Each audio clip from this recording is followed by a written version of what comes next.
So in today's video, we're going to discuss if you can have more than one mortgage.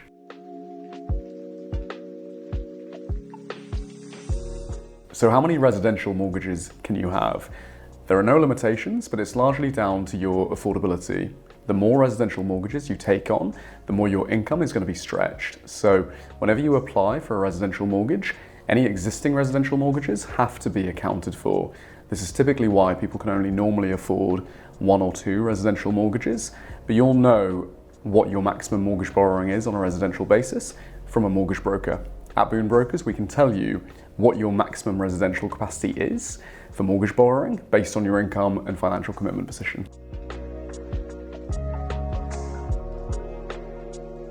So how many buy-to-let mortgages can you have? Buy-to-lets are a little bit different to residential mortgages in that mortgage lenders don't typically look at your income and financial commitments in the same way as residential mortgage lenders. For buy-to-let mortgage lenders, they typically look at the rental assessment or the monthly rental income already received from a buy-to-let property, and that's largely what they use to determine how much you can borrow. There is also something called top slicing, which is where a mortgage lender can account for your income in determining your maximum loan sum for a buy-to-let mortgage. But as I say, for most lenders, they'll just look at your rental assessment of the property you're looking to get a mortgage on.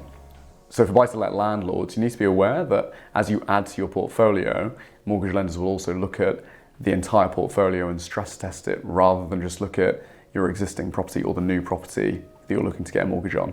So in a nutshell, for buy-to-lets, as long as you have a suitable deposit, which is normally 25% of the purchase price or value of your property, and as long as the rental assessment for the property meets the lender's requirements, you should be able to get a buy-to-let mortgage.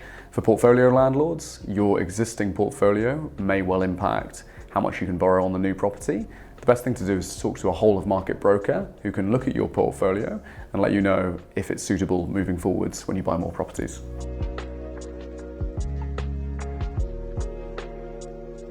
So can you have two mortgages on one property? The answer is yes, you can. You often have a first charge from a mortgage lender, and it's normally a high street mortgage lender, and then a second charge. Now, a first charge basically means that if a mortgage lender were to repossess your property, the first charge lender would have the first right to reclaim their money back following the sale. For a second charge lender, they would then have second rights. So after the first charge mortgage lender is paid off, they can then have, hopefully, their money repaid from the remaining proceeds. But if the money is not there, then they may lose out in that situation. So that's why for second charge mortgage lenders, the risk of lending to you is far, far more than say a first charge mortgage lender. That's why you'll typically see first charge mortgage lenders will be high street lenders and second charge mortgage lenders will be far more niche, subprime often mortgage lenders.